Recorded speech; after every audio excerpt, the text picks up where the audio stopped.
Kinshasa pleure sous les lumières. Le fleuve écoute nos misères. On nous parlait d'un lendemain, mais le Congo n'a plus de main. Les enfants dorment sans espoir. Le cuivre brille dans le noir, pendant qu'au loin les grands sourient. Le peuple tombe dans l'oubli. On a vendu nos terres rouges, nos montagnes et nos bijoux, pour un pouvoir qui ne bouge, pour un trône devenu fou. Et le silence parle plus fort quand les tambours annoncent la mort. Dans les villages abandonnés, même les ancêtres veulent pleurer. Congo, province américaine, nos douleurs deviennent des chaînes. On promettait la liberté, mais nos rêves sont enterrés. Félix a signé nos souffrances pour prolonger son existence. Et les puissants ferment les yeux, aveuglés par leurs précieux. Minembwe brûle chaque nuit, sous les bombes et sous les cris. Les mamans courent dans les collines, cherchant leurs enfants sous les ruines. Silence radio, personne ne parle. Le monde détourne son regard, car le cobalt vaut plus que nous, et notre sang nourrit leurs sous. Les Swahili faunent dans les prisons, condamnés sans aucune raison. Leur seul crime dans ce pays, parler la langue de leur vie.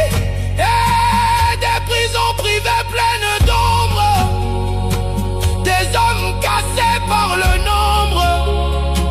Le Congo devient étranger, chez lui il doit encore payer. Et les étoiles tombent encore sur les tombes du nord au sud Kivu. Nos chants deviennent des remords dans un pays vendu perdu.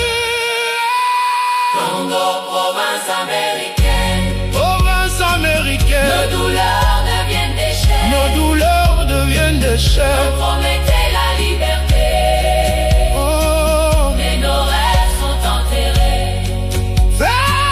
Félix a signé nos souffrances pour prolonger son existence. Et les puissants ferment les yeux, Aveuglés par leurs précieux. oh Congo de Lumumba, qui défendra encore ta voix. Le peuple marche sans soleil, sous des drapeaux qui nous surveillent. Trump reçoit les richesses noires, pendant qu'ici grandit le désespoir. Les mines valent plus que nos vies, et l'espoir s'efface dans la nuit. Congo, province américaine, Le nouveau nom de notre le paix. nouveau nom de notre paix. Nos enfants grandissent enchaînés. Nos enfants grandissent enchaînés Hey. dans leur propre terre volée. Mais un jour le fleuve parlera, et le peuple se lèvera. Car même enterré sous les armes, la vérité revient en flamme. Congo ezali kolela, Mama RDC azali na mpasi. Mais un jour, le peuple reprendra son pays.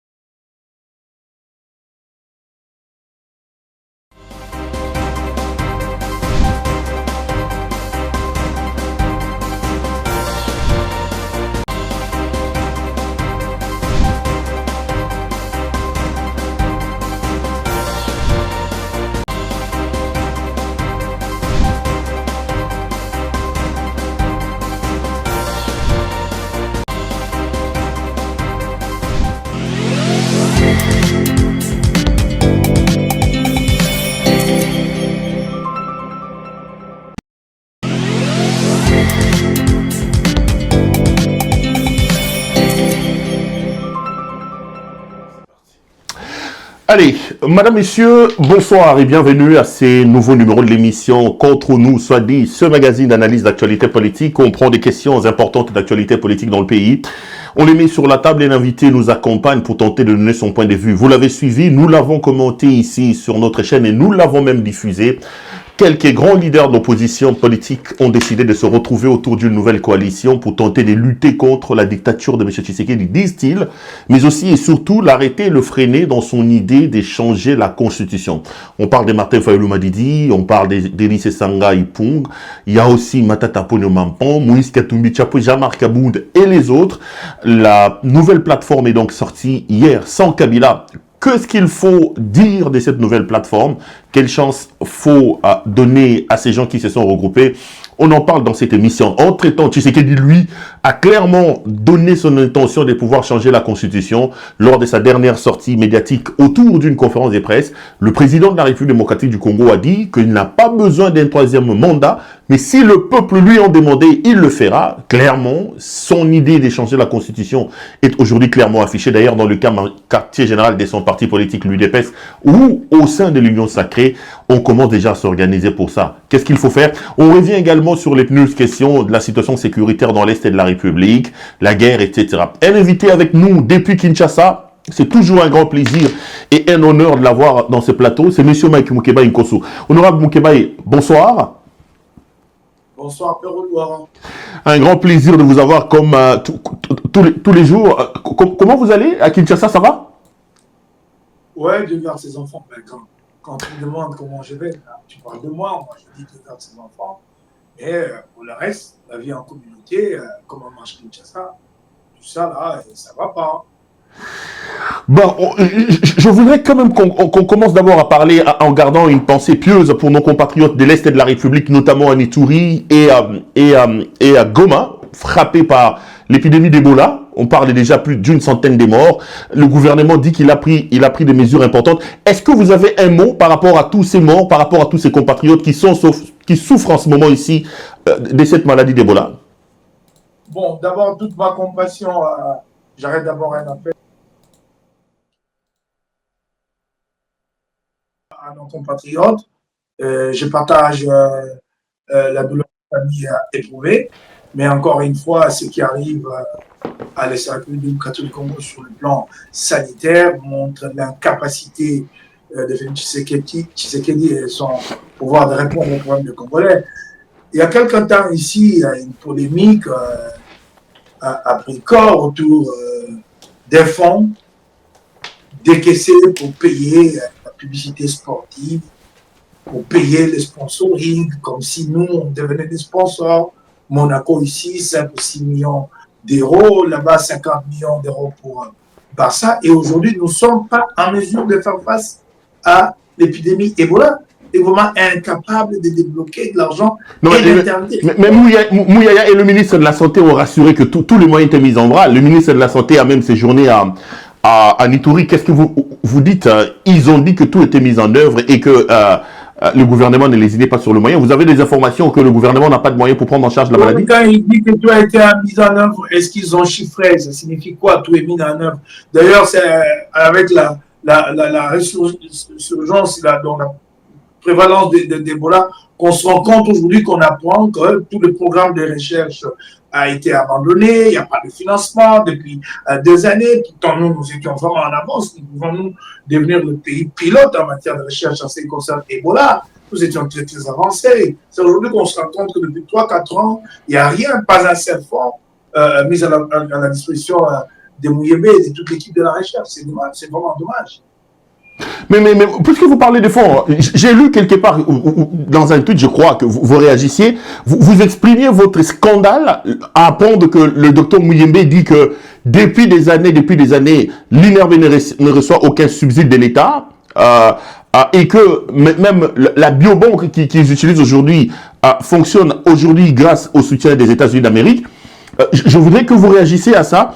Et que pensez-vous également de Mouyaya qui dit que le gouvernement ne va pas intervenir à Goma, il exige le retrait des troupes rwandaises et de leurs supplétifs, c'est comme ça qu'il dit, de l'FCM 23, pour que le gouvernement puisse aller intervenir par rapport à nos compatriotes qui souffrent à Goma. Est-ce que c'est une décision normale ou plutôt c'est du sadisme pour vous?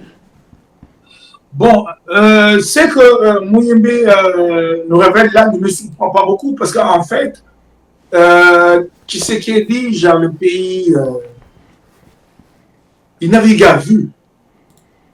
C'est donc au jour le jour, quand une situation surgit, qu'il tente d'y faire face. Donc, il n'y a pas comme ça une vision globale avec un tableau de bord pour dire comment nous prenons le Congo dans l'ensemble et sectoriellement. Par exemple, la question d'Ebola, c'est une question fondamentale. C'est une épidémie qui revient souvent chez nous et nous étions déjà très très avancés avec Mouyembe. Donc ça, quand tu arrives en responsabilité, tu dis stratégiquement sur mon tableau de bord, j'ai Ebola là-bas et je vais continuer donc à financer. Bon, pour le reste, si Mouyaya dit qu'il n'est pas en mesure, c'est à l'FCM 23 de prendre en charge l'épidémie et Mouyaya donc montre tous les cynismes du gouvernement, tous les cynismes du gouvernement. Il s'agit d'une question humanitaire et je crois que là-dessus, ils doivent s'entendre pour sauver les Congolais. Non, mais il existe le retrait. C'est une instrumentalisation. Il dit que le Rwanda doit quitter Goma. Le Rwanda doit quitter Goma. Attendez, il ne faut pas mentir aux Congolais, venir faire des proclamations à Kinshasa quand vous êtes engagé dans un accord. Et dans cet accord, vous n'avez pas parlé du départ du Rwanda, des troupes rwandaises dans ces conditions-là.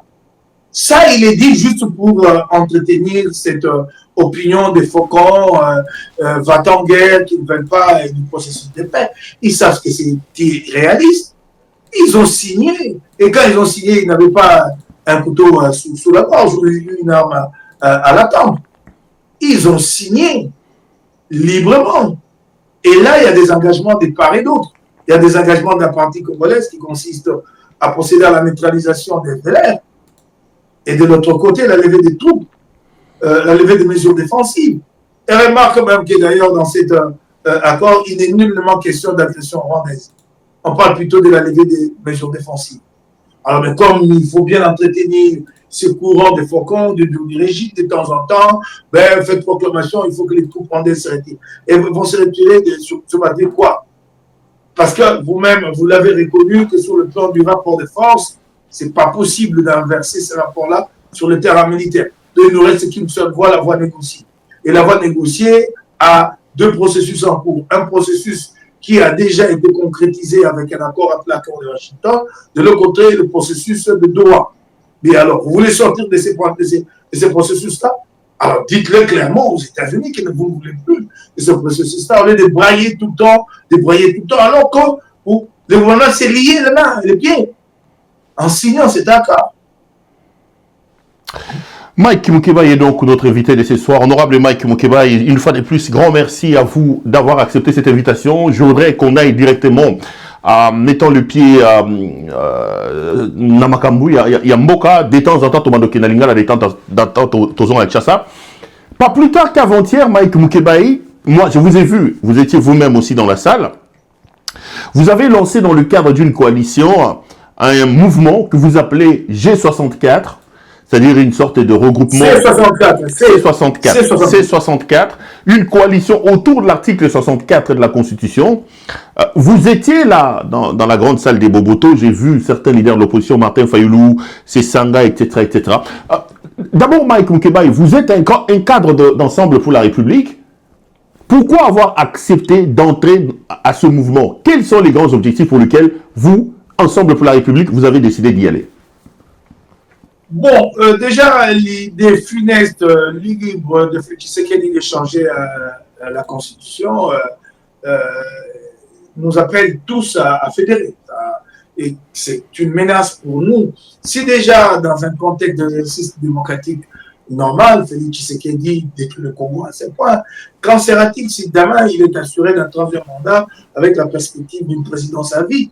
Qu'en sera-t-il? Ça sera fini pour le Congo. Donc ça nous interpelle à tous et donc à chacun de dépasser son ego et de nous mettre ensemble. Donc c'est ce qui s'est passé. Le grand objectif de cette coalition, c'est de barrer à la route à Tshisekedi, et de se dresser devant lui pour que son funeste projet de changement de la Constitution ne se réalise pas. Nous n'en sommes pas à notre première expérience. Nous n'avons jamais mené un combat dans ce sens-là, à l'époque contre Joseph Kabila, en janvier 2015, et nous avons réussi à l'époque à le faire éluder avec sa fameuse loi électorale qui postposait les élections simulées pour privilégier l'organisation d'un certain recensement. Donc l'objectif ici, c'est quoi? C'est de freiner l'idée de Tshisekedi de ne pas organiser les élections et de changer la Constitution. Ce sont donc les deux grands objectifs majeurs. Non, non, non. Les élections, nous les exigeons à date. La date est connue, elle ne dépend pas de nous, ni nous encore de Félix Tshisekedi. Elle est constitutionnelle, le mandat est de 5 ans. Mais là, il y a une crainte et sérieuse aujourd'hui. Tshisekedi l'a dit clairement qu'il est à la recherche maintenant d'un 3e mandat. Et donc, nous disons, lui barrer la route pour que ces projets-là ne se matérialisent pas. Parlons justement de ces changements. Tshisekedi a dit qu'il n'a pas besoin d'un 3e mandat, mais si le peuple lui en demandait, il le ferait, Mike Moukebaï.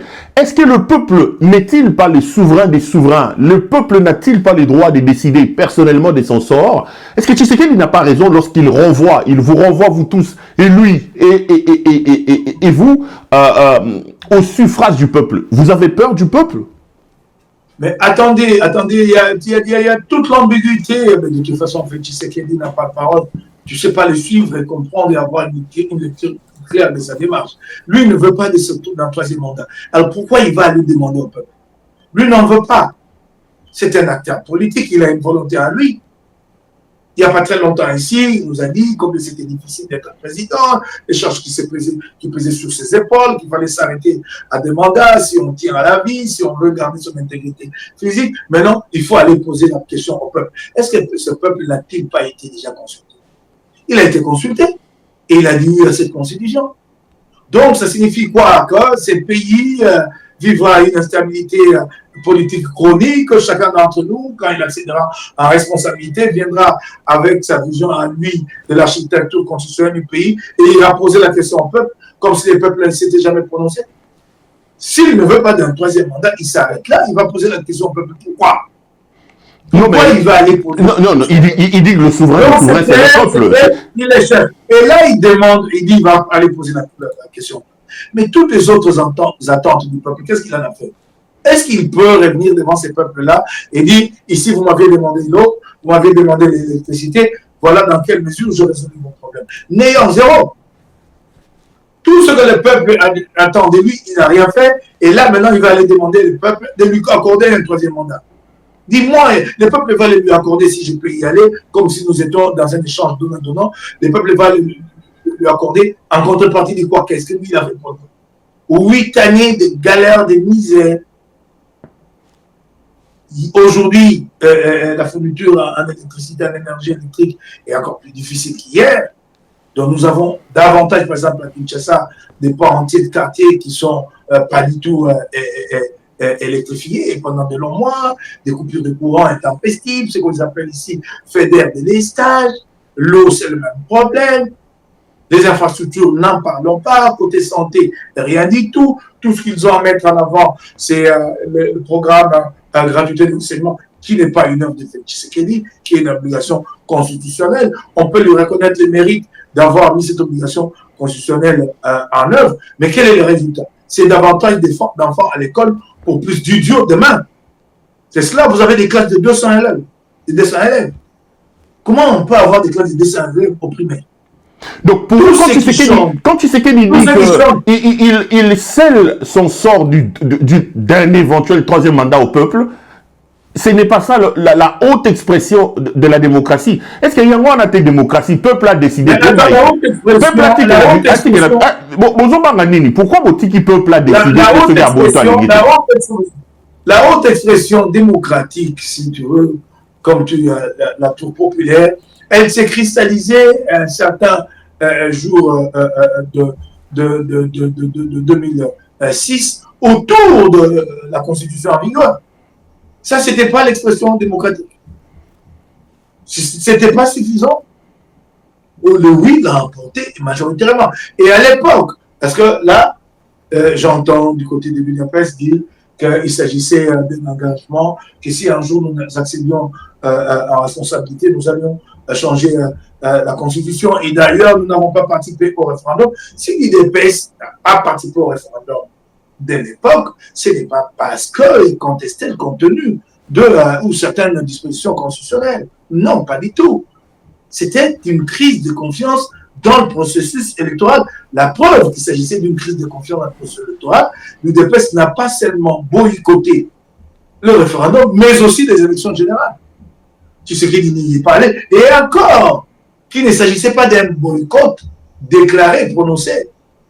Tshisekedi avait comme ça, là, comme une sorte de gaz là proclamé qu'il n'y aura pas d'élection. Rappelez-vous, Perron, je crois que vous étiez déjà journaliste en ce moment-là.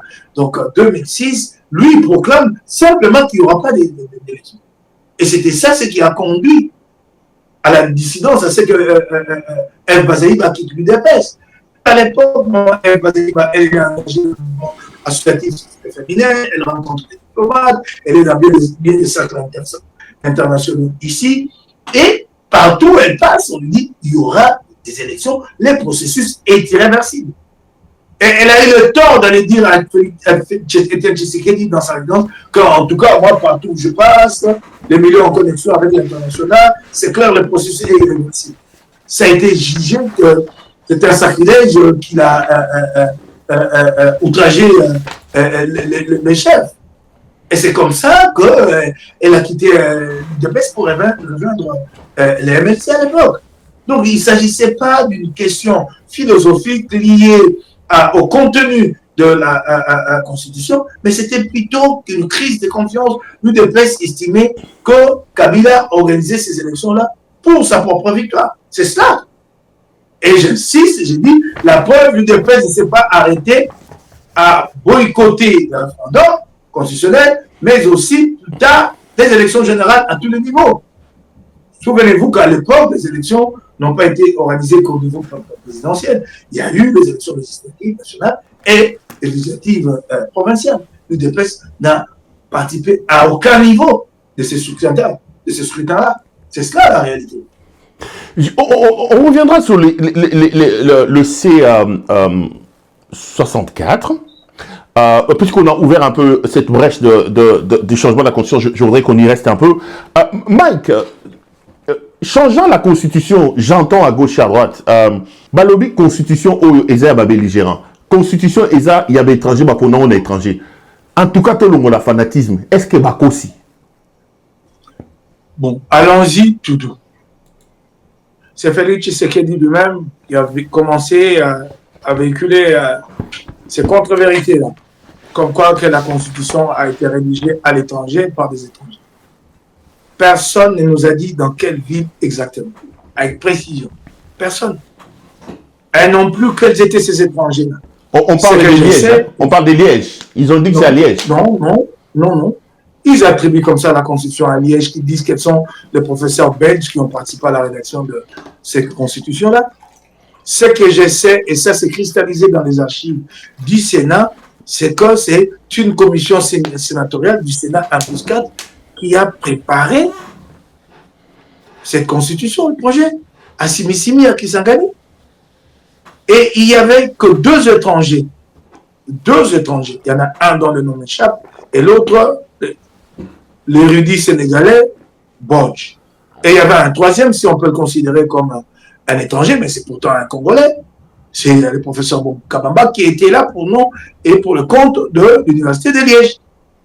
Bon, soit, ceux qui disent que la Constitution a été rédigée à l'étranger, qu'elle est l'œuvre des étrangers. Ben, ok, je leur conseille. Mais Félix Tshisekedi, lui, ne s'est pas gêné lors de sa dernière sortie de dire que si nous devons réviser cette Constitution, c'est en partie aussi parce que les Américains nous exigent. Il est allé là-bas pour chercher un accord de paix, ça a dérivé en accord économique, et là maintenant, exigence américaine qui touche à notre Constitution. Ça, c'est moins grave que ce que lui-même dénonce. Et quand il dit, il ne se gêne pas, de dire que les Américains nous exigent de réadapter notre Constitution par rapport à ce qu'eux attendent du deal économique, de l'accord bilatéral économique entre les États-Unis et la Russie. Est-ce que c'est normal, ça? Il l'a dit, tout le monde l'a suivi, que les Américains nous exigent de réadapter. Il parlait de réformes en termes de justice qu'il faut mettre. Et il dit que ces réformes-là vont quand même amener d'une certaine manière à refondre la Constitution de la République. Mais comme il évoque une exigence étrangère, non? Et il est dit, il ne se gêne pas, il dit les Américains, comment les Américains peuvent nous exiger? Nous sommes dans quel rapport entre nous, les Américains? De dominer des vassals, quoi. Donc on est des soumis. Ce n'est pas normal, ça. Ce n'est pas normal. Et quand on dit constitution de belligérants, oui, ben, je veux bien, j'ai suivi cette critique-là, ça ne date pas d'hier, c'est depuis très longtemps. Ça signifie quoi, constitution de belligérants? En quoi cette constitution profite aux belligérants? Tous les belligérants de l'époque n'ont pas pu survivre. Cette constitution a mené à l'extinction de toute cette espèce-là. Si je peux dire que le seul groupe qui a survécu aujourd'hui des belligérants de l'époque, c'est le MLC, le RCDU, le RCD national, le RCDC, si c'est là, quand même, ils sont où, tous ces groupes-là? C'est quoi la constitution des belligérants? Ça signifie quoi? Il faut dire exactement ce qu'il y a dans cette constitution et qui profite aux belligérants. Le RCD a disparu complètement. Complètement. Robert a dû, pour répondre, se faire membre des FCC, et je crois en son nom personnel, je ne vois pas qui d'autre est avec lui là-bas au nom du RCD, c'est ça. C'est des accusations sans fondement, comme on dit, quand on veut noyer son chien, on accuse de rage. C'est qu'on recherche, c'est comment se mettre à l'abri à la suite d'une très mauvaise gestion qui va laisser des placards, qui va laisser, des cadavres dans les placards, sur le plan des droits humains, avec des assassinats ici jamais élucidés, comme Chérubin Okene et bien d'autres, des détournements que des détournements. Maintenant, on en vient à se poser la question, mais que sera, moi, mon sort après? Serais-je comptable? Si je suis comptable, je ne m'en sortirai pas. Il faut rechercher une présidence à vie. C'est clair, tous les Congolais les comprennent et les savent. Ces gars, ces gens sont à la recherche d'une présidence à vie pour se mettre à l'abri. C'est tout. Rien d'autre. Même quand on dit constitution des étrangers, laisse-moi revenir parce que j'ai quand même parlé avec le rédacteur de cette constitution et je vais te mettre en avant là tout de suite les preuves qui montrent qu'il y a vraiment une volonté nationale là-dedans par rapport aux pressions qui ont été exercées sur les rédacteurs congolais pour orienter la constitution dans un sens ou dans l'autre.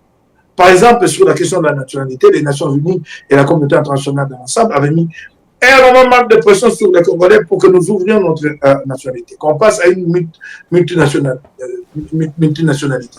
Les Congolais ont dit, pas question, nous restons à une nationalité une et exclusive. C'est ce qui a été coulé dans notre constitution.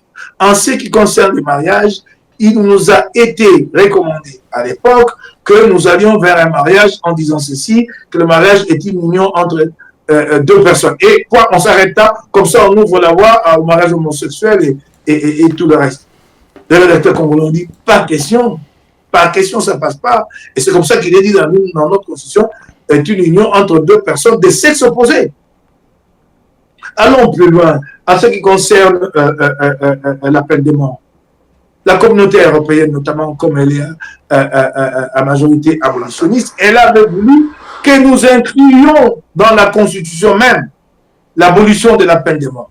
Les rédacteurs congolais ont dit non, nous avons déjà pris un moratoire en 2003 sur la peine de mort, ce qui signifie que même si cette peine est prononcée, elle ne sera jamais exécutée. Alors ça ne sert pas de revenir encore dans la Constitution pour y couler l'abolition de la peine de mort. Donc nous avons maintenu la position congolaise. Plus loin encore, sur une autre question assez sensible et fondamentale, celle du suffrage universel direct à deux tours. Les Occidentaux, la communauté internationale avait estimé que nous sommes un pays pauvre, mais avec une très grande étendue, et que cela était un handicap pour le suffrage universel, que nous ne saurions pas organiser le suffrage universel direct et à deux tours. Et avec un des tours qui intervient, je crois, dans la quinzaine ou le 20 jours, aussitôt le résultat du premier tour proclamé, publié. Les Congolais ont dit non, nous avons maintenu l'élection du président de la République au suffrage universel à deux tours. C'est Kabila qui, en 2011, a finalement revu ces dispositions constitutionnelles-là. Donc, il y a bien des preuves qui montrent que ce qui est coulé là-dedans, c'est la volonté congolaise. Et puis, il se trouve de gens aujourd'hui qui cherchent la présidence saoudite, alors on accuse la constitution de tous les péchés du monde. Par exemple, quand ils évoquent l'article 217 en disant que cet article était un article de désouverainisation de la République démocratique du Congo. Mais c'est faux. Cet article parle de cession d'une partie de la souveraineté. Et c'est tout à fait normal. Et je crois que tu le sais, davantage des juristes aujourd'hui ne parlent même plus de cession d'une partie de la souveraineté, mais des transferts de compétences. Par exemple, qu'aujourd'hui, nous sommes soumis à la réglementation OADA, Organisation pour l'harmonisation des droits des affaires en Afrique, que des litiges commerciaux constatés ici sont plutôt jugés à Abidjan. Il ne s'agit nullement d'une cession des terres. Mais ils disent non, c'est de la désouverainisation de la République démocratique du Congo. Pourtant, la question des cessions des terres est traitée à l'article 218 et subordonnée à la consultation, à une consultation populaire dont vient le référendum. Voilà, ils mêlent les tout. Et c'est cela, c'est juste pour démoniser la Constitution aux yeux des Congolais. Et comme ils ont le moyen de l'État, que tous les médias leur appartiennent, ça commence à paraître à un certain moment pour certains esprits faibles comme une évidence. C'est cela. Mike Moukebaï, ces propos ont été tenus lors d'une conférence de presse. J'aime toujours vous avoir, surtout dans ce genre de situations. Vous êtes un ancien journaliste, hein, vous avez vraiment réussi à inscrire votre nom à lettres d'or dans cette profession-là. J'ai lu un truc dans lequel vous regrettiez le métier. Vous n'avez pas été satisfait de la manière dont les questions ont été posées dans cette conférence de presse? Oui, je n'ai pas du tout été... de toutes les façons, Perron, vous le savez très bien que moi, les questions sont préparées d'avance. Ben, je ne veux pas contrarier les gens ici pour citer celui-là ou tel autre. Nous sommes, vous et moi, des gens très, très informés. Nous le savons comment ça se fait. Quand Mouyaya organise ses briefings ou qu'il s'agit d'une conférence de près du chef de l'État, les questions sont préparées d'avance et attribuées à des journalistes. Et remarquez que... Vous voulez dire quoi? Les journalistes qui ont participé à la conférence de presse n'étaient pas à la hauteur de l'enjeu de cette conférence de presse-là pour vous? Oh, je ne vais pas aller dans ces sens-là, sinon ça va paraître prétentieux, mais je n'ai pas été d'accord avec eux sur bien des choses. Allez, revenons sur le C64. Vous avez réussi à voir autour de cette affaire Matata Ponyo, vous-même, ensemble pour la République de Moïse Katumbi, Jean-Marc Akabounda, Dili Sessanga et Martin Fayoulou, qui ne sont pas de leaders politiques de moindre dans le pays, mais il y a quand même un grand absent, c'est Joseph Kabila. Est-ce que l'absence de Kabila dans les C64 ne pose-t-il pas un problème d'une large adhésion? Est-ce que ce n'est pas déjà... je veux dire, une situation qui peut handicaper l'avenir de la coalition C64? Bon, moi, depuis un certain temps, je ne parle plus de C64, depuis que, Augustin Kabouya a, dans sa panique, réagi tout de suite pour créer C4. Pour créer C4, parce que je peux vous dire qu'il s'agit d'une stratégie de communication bien connue. Il s'agit un peu de provoquer du brouillage dans la communication sur base de consonances. Donc, on cherche des acronymes très proches l'un de l'autre. À l'écrit, vous voyez bien la différence, C64 et ici C4. Mais sur le plan phonétique, c'est si proche que les Congolais vont finir par confondre l'un à l'autre. C'est ça, à ces deux-là, qui jouent. Et donc, moi, j'appelle les nôtres à nous appeler simplement 64, comme ça, lui, il restera avec C4 et ce sera donc clair. Il aura raté. Les officiers ont travaillé ça, mais ils ont échoué, ça ne passera pas. Donc, moi, j'ai dit 64, j'ai dit passer 64. Cette attaque-là a donc échoué. Alors, vous disiez que quoi, pardon J'ai posé la question de l'absence des Kabila. Est-ce que l'absence des Kabila n'est pas déjà un handicap? L'organisation est sur le plan des principes ouverte à toutes les forces de l'opposition et jusqu'à la société civile. Vous avez vu là des mouvements citoyens et tous les autres. Alors, donc, il y a peut-être des discussions ici et là-bas qui n'ont pas encore été conclues. On verra, on va avancer ensemble. Il n'y a pas donc à trop s'affoler là-dessus, en faire un plat pour dire que tel n'est pas là ou tel autre, ainsi de suite, parce que la porte est ouverte à tous et on va continuer à travailler pour rallier le plus grand nombre. Vous voulez dire quoi aux Congolais? Que les discussions sont en cours pour rallier Kabila à 64? Non, je l'ai dit sur le plan de principe. Je n'ai pas en tout cas dit qu'il y avait des discussions dans ce sens-là avec tel ou tel groupe. Mais sur le plan de principe, l'organisation reste ouverte à toutes les forces de l'opposition.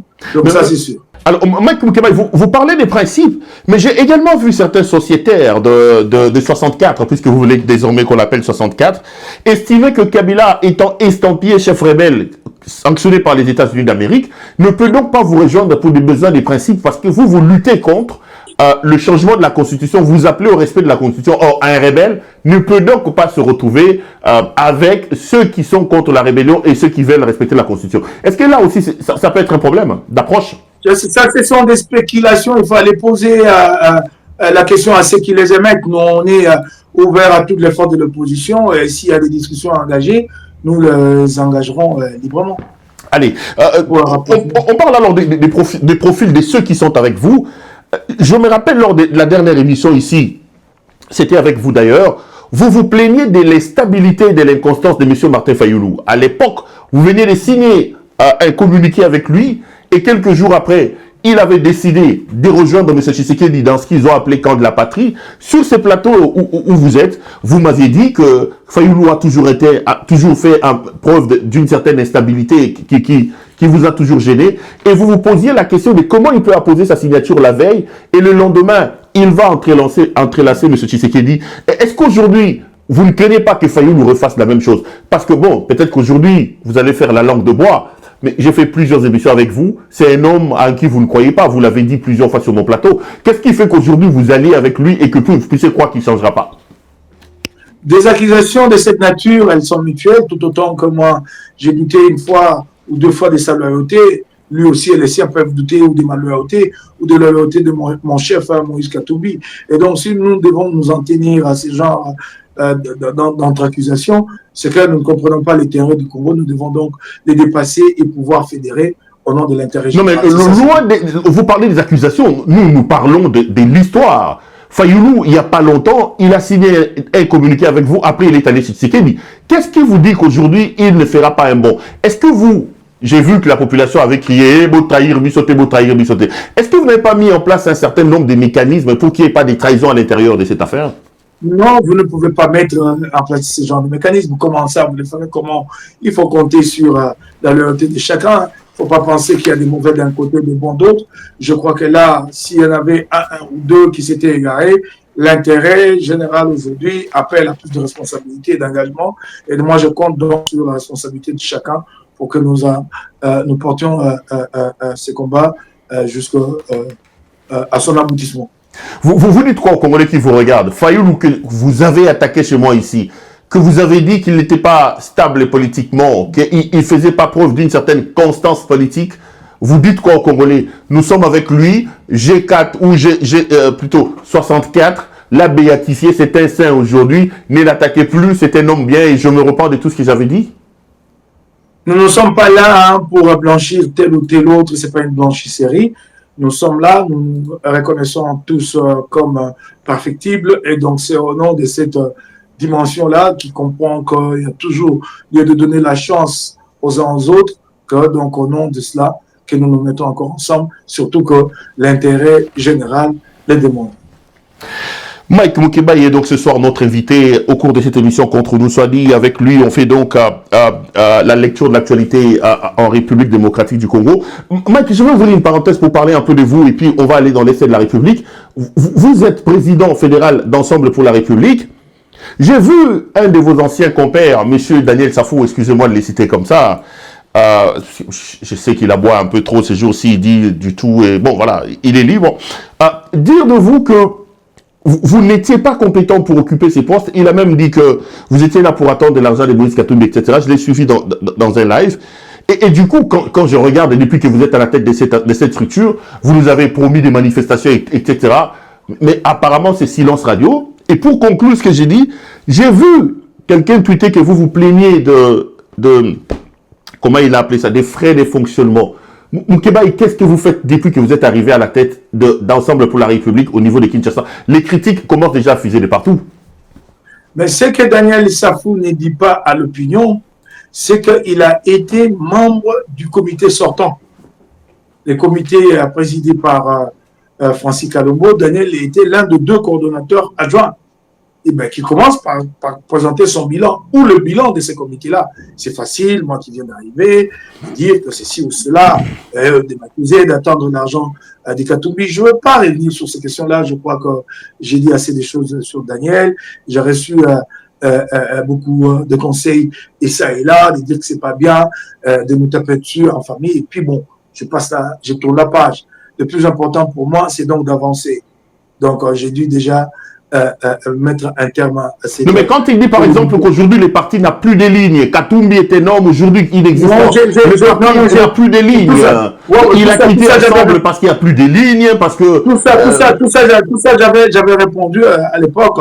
Non, il l'a dit récemment, en tout cas, moi je crois avoir vu... J'ai répondu il n'y a pas très longtemps, j'ai dit, quand tu accuses que nous n'avons pas de lignes, c'est toi qui dois démontrer comment nous dérivons. Si tu dis qu'ils n'ont pas de ligne, ça signifie quoi? Tu as montré que l'ensemble a dérivé, que la ligne devait être celle-ci. Voilà ce que l'ensemble a fait.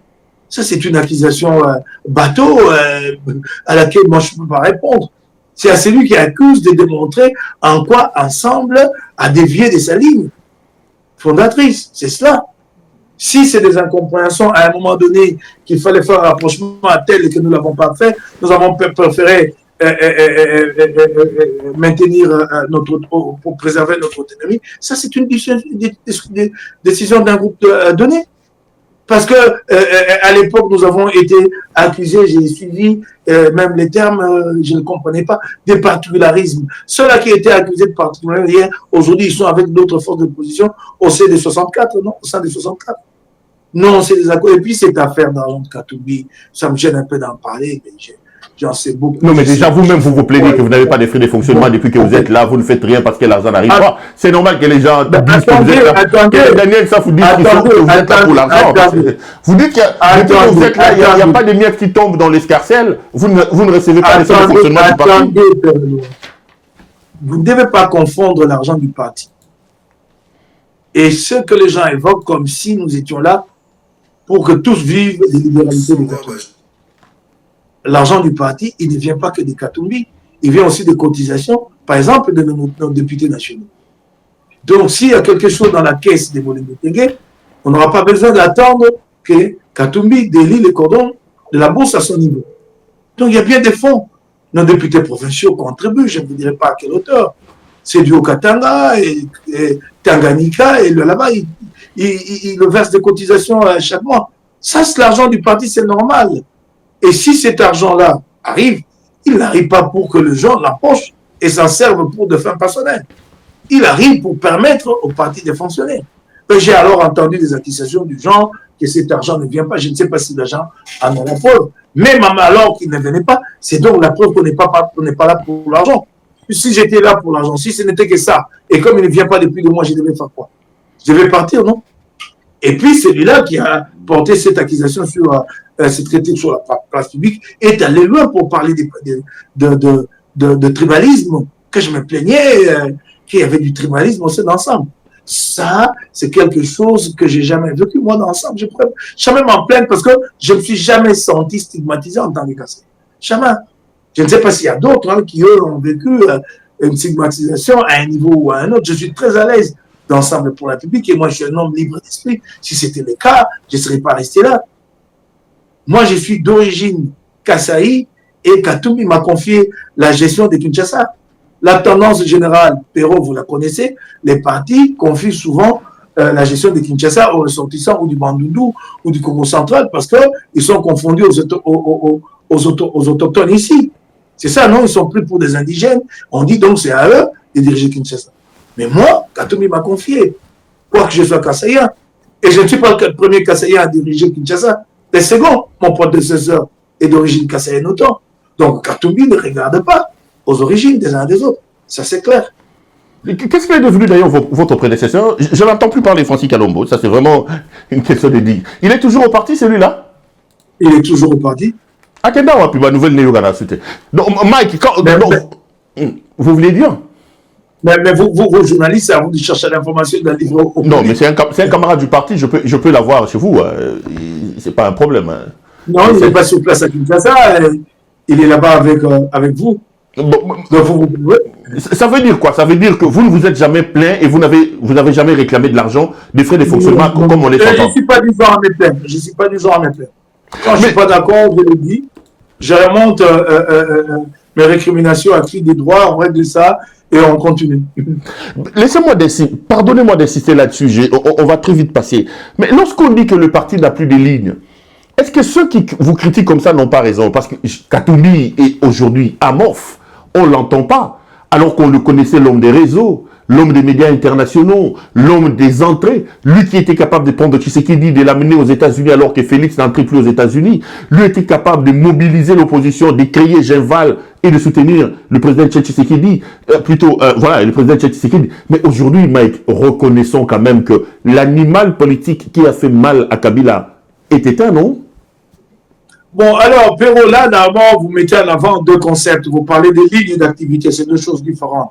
J'ai répondu à ce que vous accusez de ne pas avoir des lignes, de dire en quoi nous avons dévié de la ligne originelle. C'est à eux de les dire avec plus de précision. Et en tout cas, moi, je suis démocrate, je viendrai répondre.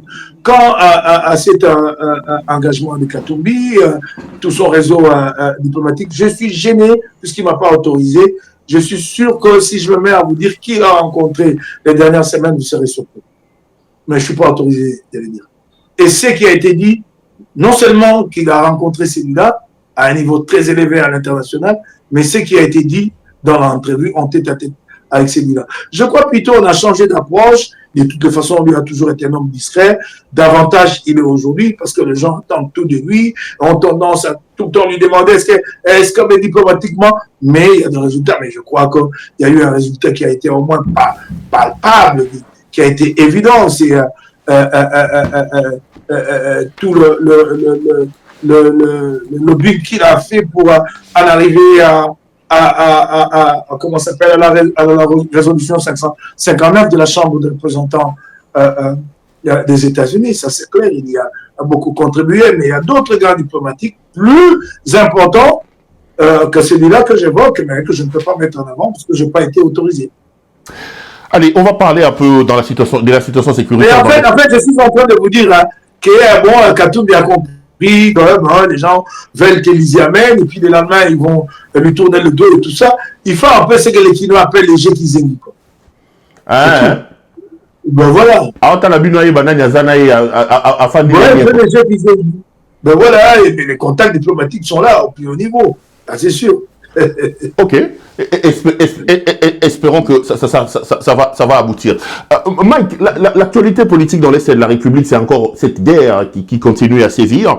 Je regardais ce matin que l'FCM23 avait attaqué plusieurs localités avec des drones kamikazes ayant bombardé et ayant fait énormément de dégâts dans le rang de FARDC. Je voudrais qu'on en parle, qu'on parle un peu de ça. Mais d'abord, quand on parle de la guerre dans l'Est de la République, je sais que c'est une information qui date un peu, mais je ne vous ai pas eu. C'est d'abord, maintenant là, les sanctions contre Kabila, considérées par les États-Unis d'Amérique comme patron de l'FCM23 ou ayant apporté son soutien.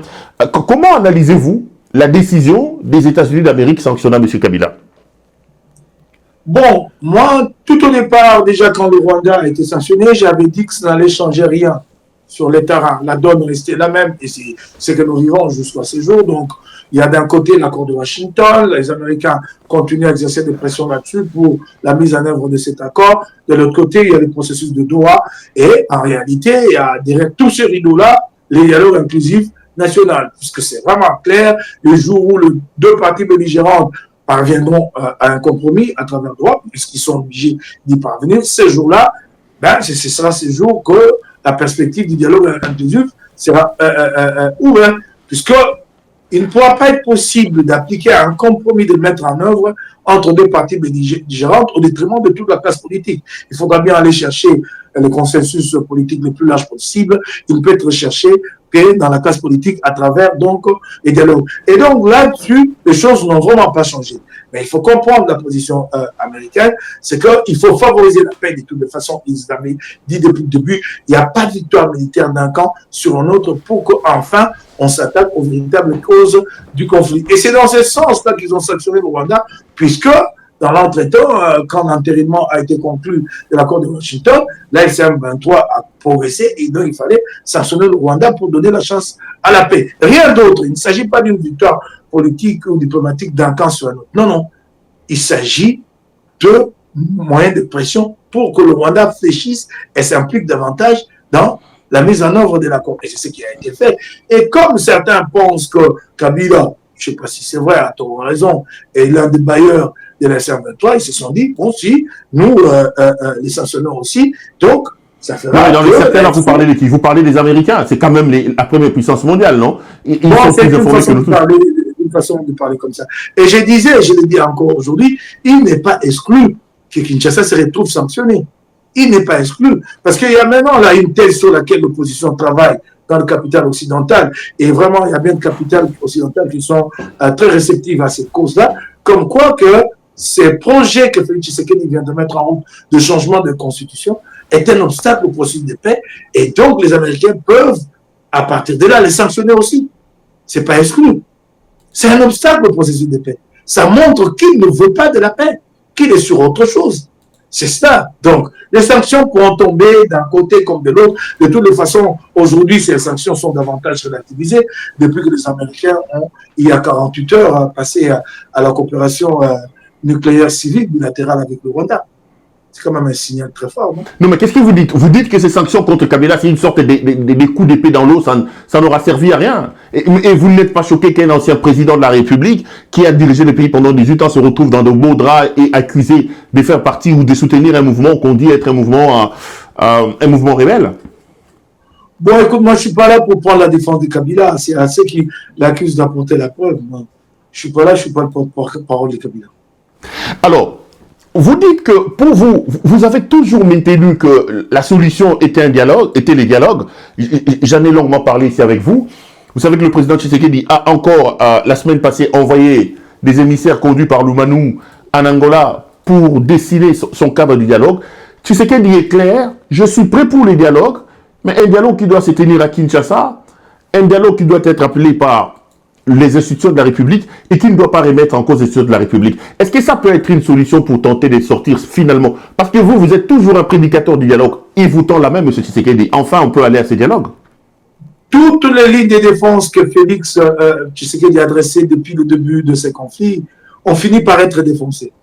Il avait dit qu'il ne parlera jamais avec les pantins, que tel il ne rencontrera que dans l'éternité, dans la béatitude éternelle, dans la félicité éternelle, et puis il l'a rencontré. Moi, ça ne m'impressionne pas beaucoup. C'est cela son jeu depuis le début du processus, d'essayer de jouer la montre. Et il continue à jouer la montre, il finira bien par concéder. C'est clair. Lui-même l'a reconnu lors de sa dernière sortie médiatique qu'inverser le rapport de force sur le plan militaire n'était pas possible. Alors il y aurait quelle voie? La seule, la voie diplomatique et donc politique par la suite. C'est cela. Il finira bien par concéder. Quand il est allé à Luanda invité et que devant lui, Faure Gnassingbé a transmis le bâton de la médiation à Joao Lourenço, là, il n'a pas protesté. Ça a été fait devant lui et devant Olusegun Obasanjo. C'est un peu ça. Non, mais c'est-à-dire que son format de dialogue, vous n'y croyez pas. Vous n'y croyez pas à ces formats-là. Vous dites, c'est ce qu'il propose. Non, moi, j'ai pas le temps d'accorder la moindre attention à ces formats-là. C'est clair, il a déjà fait une concession et Lourenço travaille. Ce qui fait que le dialogue aujourd'hui ne peut pas être matérialisé, ce n'est pas la volonté de Tshisekedi, mais c'est plutôt les pesanteurs autour de Doha. Tant que Doha n'est pas bouclé, comment vous pouvez aller au dialogue? Pour l'instant, il peut se permettre tous ces caprices-là pour gérer les faux comptes chez lui. Vous parlez des caprices, mais vous ne croyez pas. Vous dites que c'est des caprices de M. Tshisekedi. Mais attendez, on verra bien quand Doha aura abouti. Parce qu'aujourd'hui, il n'est pas possible de matérialiser le dialogue. Et alors, Félix Tshisekedi joue là-dessus pour montrer aux siens que je contrôle la situation et je reste maître du jeu. C'est cela. Mais on verra bien. Formala, Mike Moukeba, vous dites niet, vous n'y participerez pas. Oh, je n'ai plus besoin de dire niet, ça c'est vraiment clair. Ça a été dit. Et il n'y a plus à redire là-dessus. Il s'agit d'un dialogue et donc c'est pas à lui. Quand il signe, mais regardez, c'est que combien c'est contradictoire. Quand il va à Doha, qu'il envoie ses délégués, quand les délégués signent, et Kinshasa et la FC23 sont placés pied à pied, non? Les différents engagements qu'ils ont signés conjointement sont présentés comment? Entre les partis conviennent, les partis s'engagent. C'est déjà signé. Il a reconnu un jour qu'il était une partie au conflit. Comme...